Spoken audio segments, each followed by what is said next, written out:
Bueno, pues las claves para lograr una educación digital positiva en familia son sobre todo una comunicación, un acompañamiento, un compartir experiencias digitales con nuestras hijas y nuestros hijos desde que son muy pequeñitos.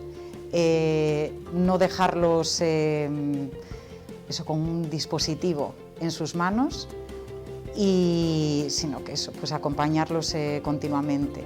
También otra de las claves es tener tiempo para que mamás y papás tengan tiempo pues para buscar contenidos adecuados, tanto para la edad como para las necesidades de sus hijos e hijas.